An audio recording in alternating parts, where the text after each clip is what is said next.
Hello class, this is Zai Coach, and today we're going to talk about distinguishing the physiological cue differences between the two tower powers, which are Zai and Zai.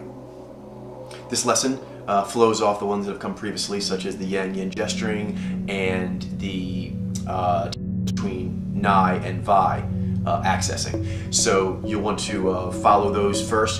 So I'm going to be speaking, but when I talk about these powers here, I'm going to do that with the context that the class has seen those already. So that's for you to have done proper canvassing, proper research, preparation, becoming ready to do the class. Okay, so now class, we're going to go to this next lesson, which is when the person's eyes disengage to the right, again similar to the left. It can disengage straight right, up right, down right. It can blink right. It can be eyes closed and the eyes roll down to the right.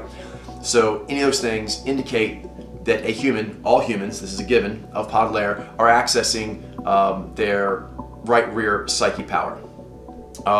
There will be one of two powers, the either Zai or Zai, and they'll have totally different palettes. So we're going to talk today in this lesson about what those two powers are designed for in the human psyche, and therefore the powers that they have, and therefore the physiological cues they give off, and then how you can read them, and how humans are built to read them. So we're built to see them, and so we're basically like, aha, that's a human doing such and such kind of psychic activity. So this is kind of fun. Reviewing the basics a little more here. The head tilting to the right also indicates a use of tower power, as does the right shoulder shrug. So the right shoulder shrug, head tilt, and the eyes disengaging right. Any human doing that, they're accessing a tower. Now, let's get into the differences. There's going to be the Yang-Yin differential and the need to have a Yang-Yin differential because you have to have counterpoint. Just like we talked about in the Vi versus Nai. Okay, just like with the Nai versus Vi, you need to have counterpoint to be able to distinguish, first of all, sophisticated nuanced things and things that are part of a whole. Whenever you're trying to compare, understand a component of a whole, you need to compare and contrast it to the other components of that whole. As whenever learning any part of natural law, you need to make sure that what you believe to be lines up with what actually is with natural law in existence. So that has many applications, but here for the reading of humans, when speaking about humans, you must always be giving a real world analog. The more the better. Not analog, an actual representation. You need an actual sample representation of what you're speaking about. Again, the more the better. As with all studying of natural law, you have to have ideas, but then connect those ideas to the actual occurrences in natural law, in our existence. So here, with studying of mojo, of people reading, you need to be able to associate the terms that I'm giving out with actual mojos. So make sure that when I say like a given mojo, you actually know their powers. In theoretical sense, there are 4 powers in the relationships, and then you want to actually have watched videos of actual samples that we've given out of that mojo, and then you want to have watched the earlier Q Spotlight mojo reading filmings. So those 3 things kind of triangulate the basic knowledge you should be having in order to enjoy this episode to its fullest, in order to get the most out of it.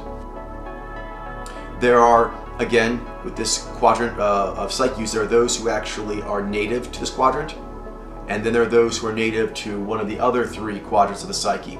And so all mojos, for example, those who occupy this, they're towers. So there are towers and there is towering. All mojos can tower up. They can increase their tower abilities. They can go into a towering stance. When they do this, they're actually going to be doing the disengaging to the right that we spoke of. There's a difference between the palette of Zai versus Zai, and then there's also within that a difference in those who are doing it as momentum. So adaptive mojos will be doing towering accessing. That will be momentum for them, and all directives, it's going to be modulation. But then there's going to be differences between objectives and subjectives. For example, I'm a Nai, so going to the right over here, that means that's modulation for me because it's on the far side. But there's still actually the fact that I actually like to keep my energy in. So that actually makes that easier than it's going to be for obviously the objective directive, but actually in a way also the objective adaptives, because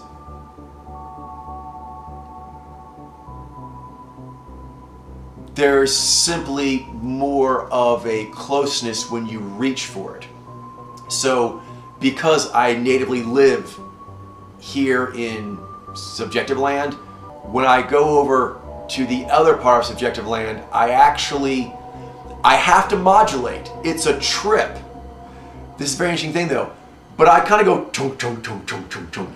I kind of, walk over to the other side of the attic. And so that walk across is modulation. So it is de-energizing for me to go to the right. But I don't go from eyes in to eyes out to do so. I'm still actually going across in the same sphere.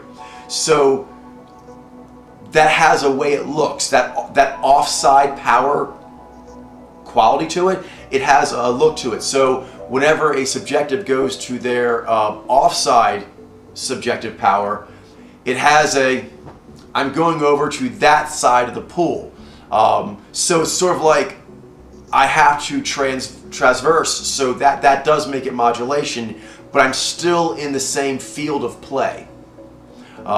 So I am subjective, so I have to modulate to go anywhere on the right, but I'm still in the subjective field of play. For example, if you think as a hunter, when I go over there, that's pausing.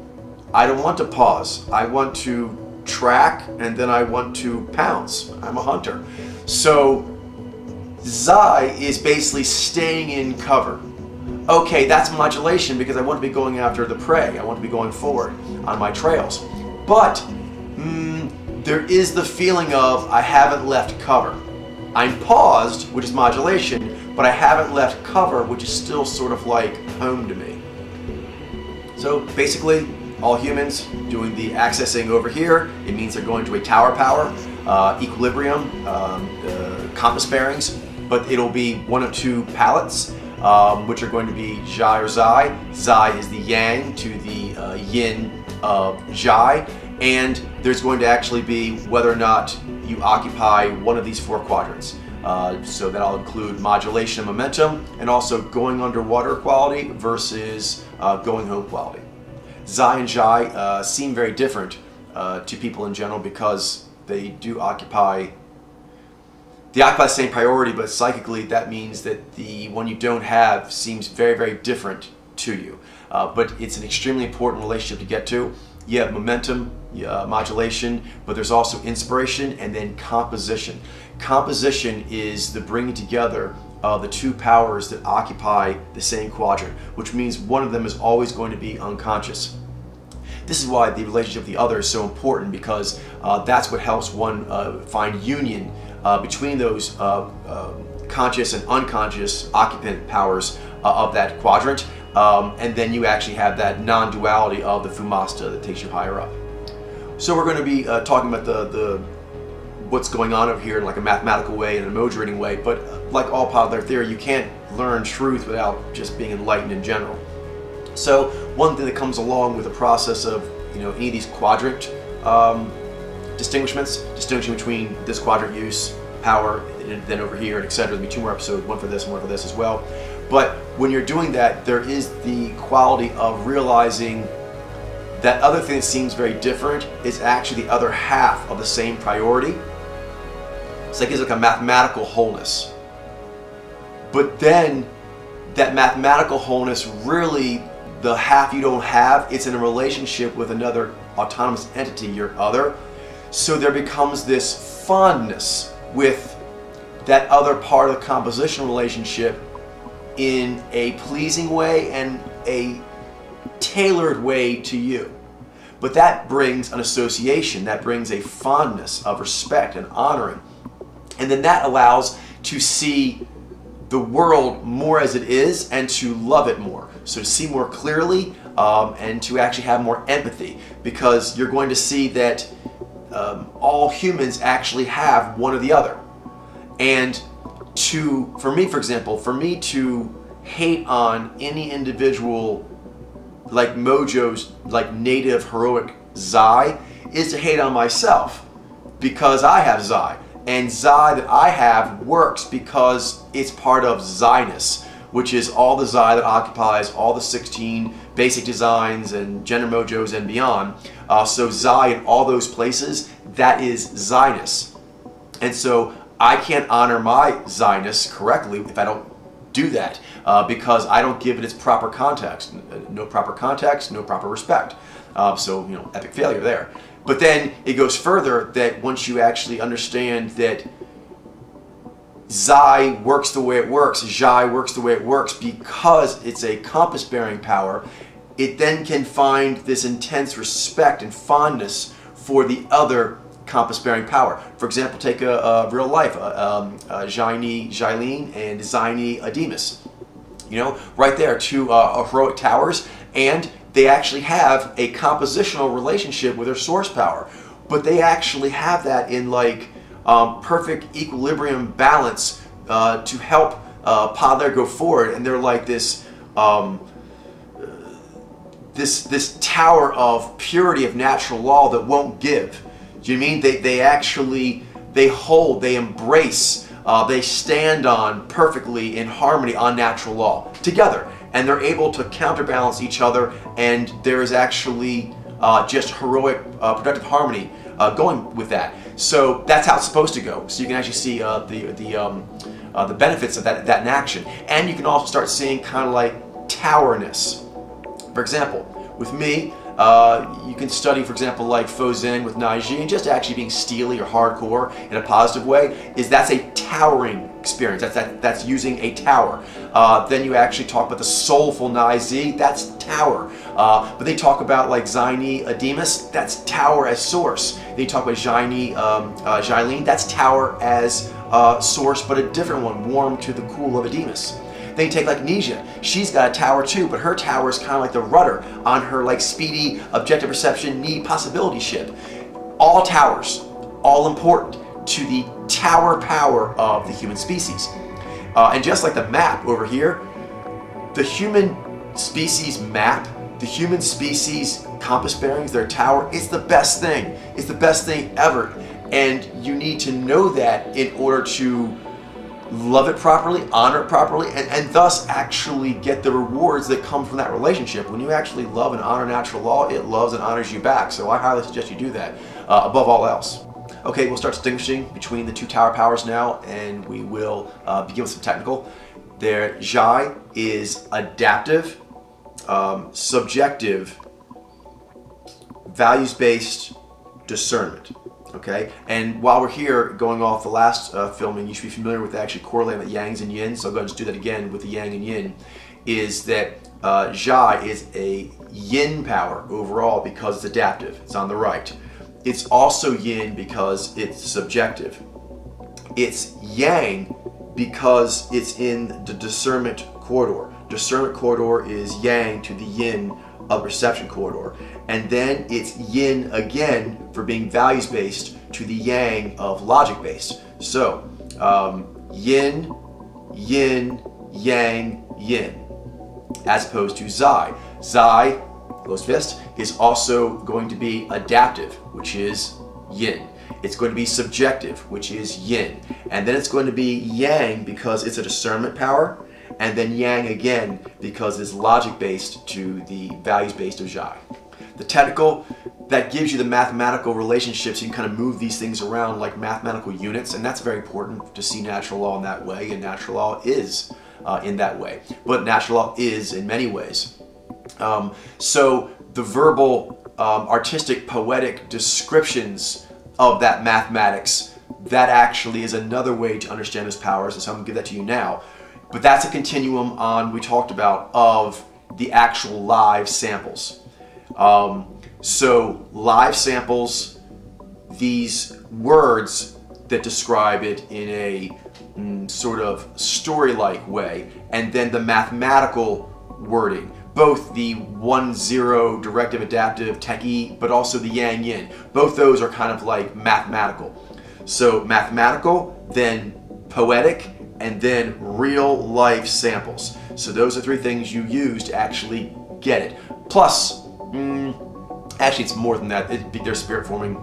I don't go too much into it, but just a little taste is that you would need to actually do those things, but you would also need the mathematical, the poetic verbiage, the actual visceral beings that you can actually see them in action. But then there's a muscle in you that is able to then go from samples that are given to you to feed on, you're told what they are, to where you can actually start guessing. You're like, oh, no, don't tell me. I know already. I've been fed these different kinds of food and told this is curry, this is, pizza, this is, mashed potatoes and pot roast, whatever. And now you are smelling something cooking and you're like, someone's about to tell you what's for dinner. That's like being told what emoji is. You're like, no. It's curry. I know it's curry. You're right. That humans are designed to do that. So another thing will happen is your psyche will start guessing in other things. That's another way of knowing it. So if you're able to understand the mathematics of the tower powers, the poetic wording of the tower powers, the tower usage of any mojo using their tower power and what it looks like because you've been shown samples. So you're making an association. And then, helicopter, let's keep going. You then have the muscle in you that is reaching out and trying to touch. And if you do that, you'll guess it right sometimes, but not others. And the more you do it, the more you guess it right. Okay, that's another way of knowing. As you do your scenting, your mojo reading of a human, you're like, Zai. I feel Zai. That feels like Zai to me. This is not mathematical. This is not poetic. And this is not actually a sample you're drinking in. This is actually Zai, tandem. You're smelling it with your psyche. That's a higher level of knowing it. You are knowing it then. If you are able to look at a person, guess what they are based on seeing them using a tower power, for example, and then it turns out to be right, your synamnia goes, aha, I understand some of natural law more now, and you do. And if you keep doing that, you'll be able to guess more and more accurately. And as you do so, your understanding of tower goes up. If your understanding of tower goes up, your understanding of priority powers goes up. If your understanding of that goes up, your understanding of peak pathways goes up, and then social alchemy, and then spirit forms, then it is actually, you have a slippery slope to ignorance. This is a surging, uptrending towards enlightenment.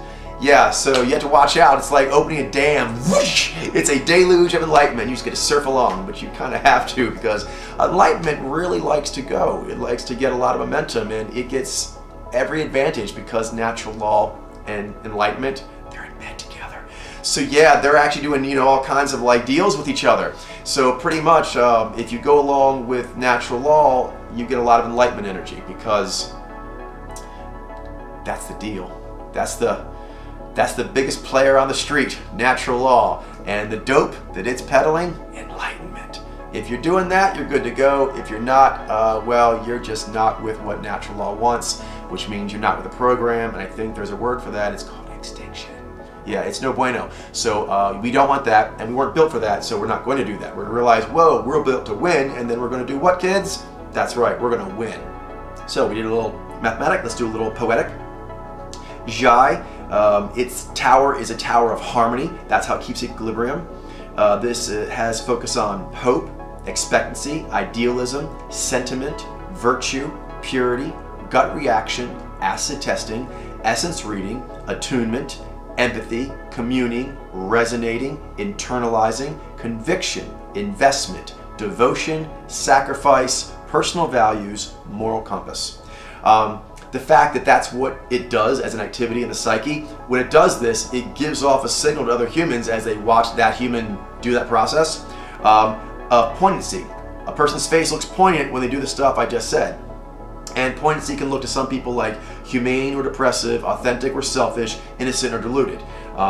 It's actually built to be heroic. So if a person is actually doing the power correctly, it will actually have their heroic signals, and that's what it's geared towards. It only gives other off signals, kind of like if a tire is blown out of a car. Your car makes signals.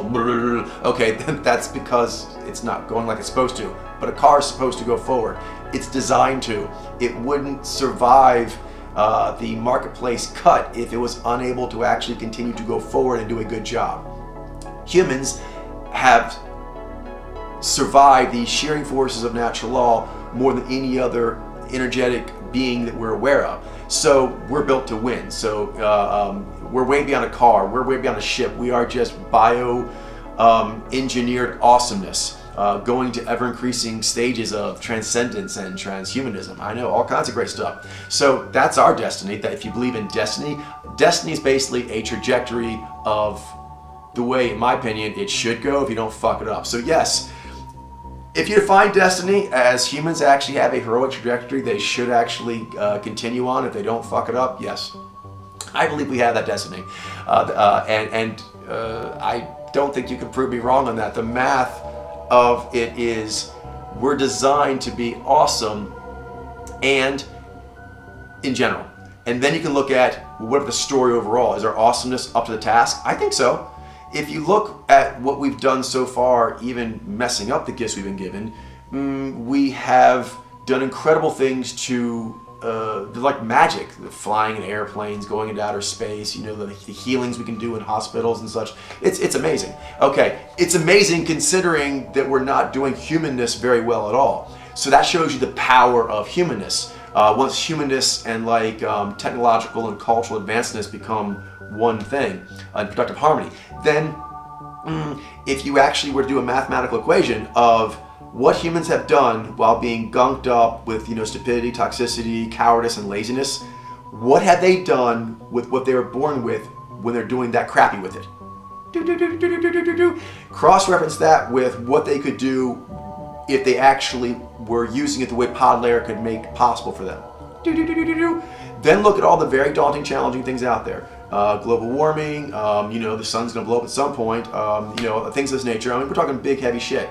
Okay, these are heavy, but I really believe, this is my belief, that if you cross-reference what humans are capable of doing with the challenges that are put forward of continuing to level up in the adventure of existence and going from the way we are now to an advanced, evolved human species that could then do all its powers towards heroic trajectory, such as terraforming this planet to be the best planet this planet could be, and then getting off and going to every other planet we can get to, which I really believe if you look at the strides we've made in short periods of time when we actually aren't being stupid and toxic, those are accomplishable. Most of the problems that are crushing people now, like the economic crisis in the world, pull back and look at what humans can do. Look at actually what the world currently has to offer, even in like poor supply. We don't have a lot of supply compared to other periods of time in the Earth's history. It's still able to handle what's going on now, and that's been the state of thing for like forever, but we just continue to use it stupid until like our stupid train breaks down.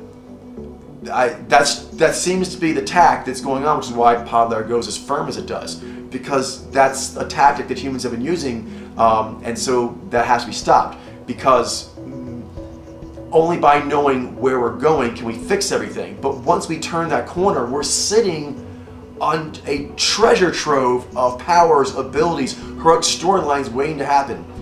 If all these countries weren't fighting each other, what would we do with all our time and money if we weren't busy blowing each other up, or worrying about blowing each other up, or guarding against that, or buying and selling it this way? You start, watch the news. Okay, watch the news and try and do this. Imagine this. What would the news stories be like if everyone knew Mojo and thought in those terms above all else, above race, gender, ethnicity, culture, nationality, things of this nature? That was the unifying principle, which it is, just people aren't seeing it. What would the news stories be? What would be talked about? Yes, there would still be strife. Yes, there would still be a need to strive and struggle against the hardships that come through natural law storylines. But we'd be winning so crazy awesome compared to right now. I believe to a point that it would go over the challenges natural law is throwing at us natively and the increased stupid that we add on to it in the last several thousand years of civilization. We can still fix it, but we actually have to wake up and see these things. When we wake up and see these things, then we can solve these problems. Sorry for going off there. These towers, they get me going. Okay. I would never have made this far at Podlair without the tower powers. My own, my others, those of friends I've known, those of artists and thinkers that I have felt a connection to. All that was actually like the tower power of the tribe of humanity getting Podlair forward. Okay, so Zai, the tower of perfection, which has to do with things such as clarity, lucidity, precision, accuracy, dispassion, logical purity, diagnostics, experimentation, principle understanding, customizing, situational logic and analysis, refining, sharpening, optimizing, calibrating, rectifying, reactive theorizing, deductive reasoning. Doing that, a psyche, when it's doing that consciously, the physiological cues it gives off are of a human doing that. The other humans, they can read this. And this makes them think, wow, that human looks unflappable. Kind of maybe hardcore or dismissive on the bad side, tactical, ruthless, self-assured, condescending. So it has different flavors, but humans definitely note other humans using Zai or other humans using Zai. I'm now going to read off the elements of the tower. So we had the map, now we have the tower. So this is what the tower does for the human species. This is the tower that all humans have in their psyche. This is the tower that you share with your ultimate metaphysical lover, your other. So for me, when I read these off, what I feel is a strong connection personally to my other. And I also, I feel connections all around, but I feel one notably there. And also for the tribe of humanity. The fact that humans all have this. This is part of being a human, this tower, the human tower. What is the human tower? I'll tell you what the human tower is. It's a tower of harmony and perfection with things like hope, clarity. As I read these things out, I want you to feel this is the tower that you stand in when the various elements of life push on you. When you don't know where you are, you can't find up, you need to get your balance. This is what's built in you. If you connect with your other, if you connect with other humans, this is what you're standing on. This is the human tower. It's got harmony, perfection, hope, clarity, expectancy, precision, idealism, accuracy. Imagine an instrument of equilibrium of natural law weighing, 49-51, black or white. It has to make those vital calls, those sacred calls. What instrument do humans have for this? Hope, clarity, expectancy, precision, idealism. Well, I like this. My other ones we do this.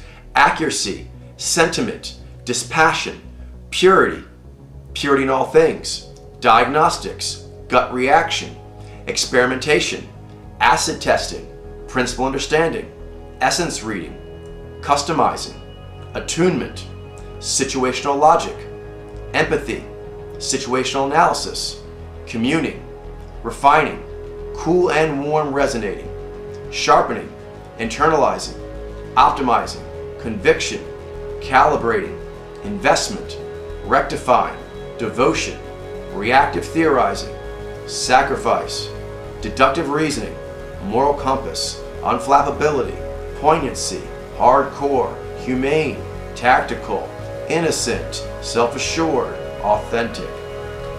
That's what the tower can do.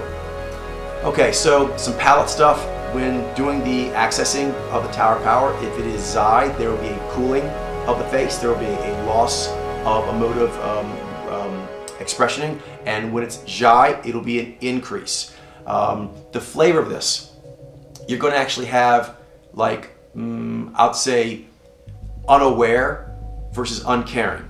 So you step away to your tower, and with the Zai, since when they step away to their tower of harmony, it's unaware, it gives off an unaware quality. So it's unaware that it is not paying attention to maybe the tribe or something, or the outside world. So, and that's part of Zai's innocence. It doesn't know that that's going on, that there's other things happening.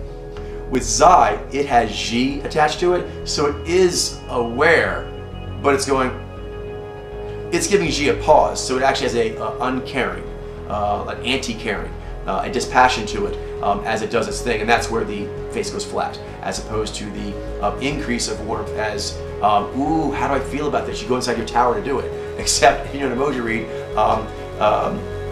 you can't see what's going on actually inside the tower because that's sacred and hidden, but you can see sort of how the tower is vibrating. So it's kind of like a rock concert.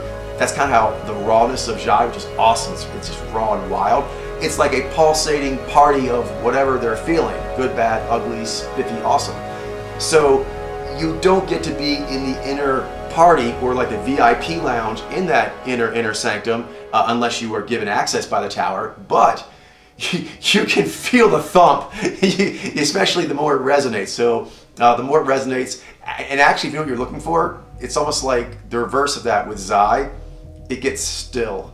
Very, very, like in nature, nothing's that still, not unless they're really doing it on purpose. And Zai is just, oh, it's really great at that. It's part of the unflappableness of Zai.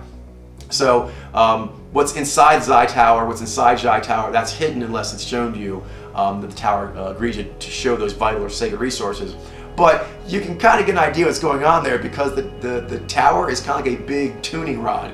So the vibrations outside give you an idea of what they're doing in there. I mean, you don't know what's actually happening, but you know, you get the vibe of it, which is beautiful. This gets back to the inspiration. The towers, they do that. The other mojos and their powers are designed to actually receive that.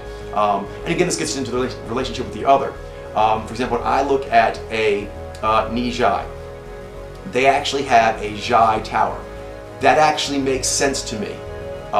It makes the concept of the tower make sense because it matches up with my Zai.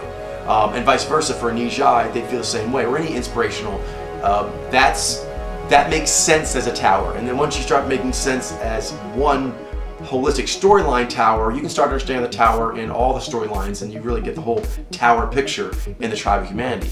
And that tower can survive anything, it can sustain anything, it can fix anything, it can heal anything. It will always find its feet again. It will always find balance. It will always find peace and give that footing needed for productive harmony to go forward. Going along with the yang and yin, there is the drift and check. When a Zai user disengages or does accessing, anything like that with their power, the Zai actually has a yin quality to the yang of Zai, so it has like a check. It's like the check quality. It's crisper. It can be faster, but it definitely looks more yang. Again, this gets into it. Both those powers are yin. They're double yin because they're both adaptive and they're both subjective. But in counterpoint, if you look at all humans will have one or the other, Zai or Zai. Within that context, when you compare those two, like yang yin style, one's always yang and one's always yin. And Zai is yang to the yin of Zai. One thing Q you'll see a lot with the tower use for Zai users like myself or Demas is stone face. It's a lack of emotion, but actually it's different than anvil. Anvil is lack of emotion and a readiness to go forward. Stoneface is a lack of emotion and a comfortability where I'm standing. I'm standing where I need to stand. So that's a note is the Zai Stoneface. As opposed, that's how it holds its ground. It's part of the unflappable. Stone-facing is, yeah, unflappable is kind of like I'm good where I am, and then if like static goes at it, you kind of like nothing. That doesn't move me at all. Then Zai has a flex to it. It's important because Zai is a values-based power as opposed to the logic-based Zai. So it flexes between bristling and I guess you say healing. So it kind of like gives like a healing glow when this is what it likes. That lets, for example, say Ji, or any Mojo Sanamia, but say Ji as far as inspirational, it's most closely paying attention to Zai. When Zai goes into healing mode for itself and others, that says to Ji, keep steering this way. So that's a way that Zai actually does it. It also bristles, and that makes going that way very difficult. It makes actually making them go that way impossible if they really put their tower down. So if they put the tower down and bristle, they're like, I'm not moving. And if they actually do that around you or in front of you, then you won't be able to go forward. So both the towers actually hold their ground, call attention to that ground, and pull others like it's like in a magnetic way, in an energetic reward and withholding system of vital and sacred resources, of vital and sacred balance, equilibrium, ground to stand on, suspension system. So you need suspension system to go forward. You get too wobbly, you're like, whoa, it's too dangerous to move forward when I'm feeling that wobbly. The towers, they take away that wobble. Even when you actually have to do all kinds of gyrations in life, physical and metaphysical, if you've got the towers with you, then you don't wobble, you just flow. Last thing, again, for those of you who have more advanced knowledge, and just again, you can do like advanced, so if you come back and revisit this lesson, you might get more out of it, is you can compare it to the articulator. The articulators will be coming up next, so you can watch the episode and then compare and contrast, is that all mojos that actually have the Zai, they also have the Ji, like myself, like Ademus. And all the mojos that actually have Zai consciously, they also have Z, like Jailin, like Nisha.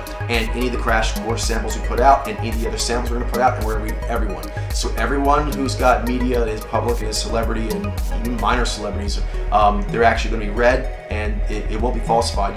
You can falsify, which means if there's an error made, you can say, oh, nope, that fossil's in the wrong category. Oh, okay, cool. That rib bone actually goes to this dinosaur. That's fine, but you won't be falsifying, fossils as in the terms of it implies evolution. So fossils do imply evolution and a way of looking at creatures, as do the physiological cues of mojo reading.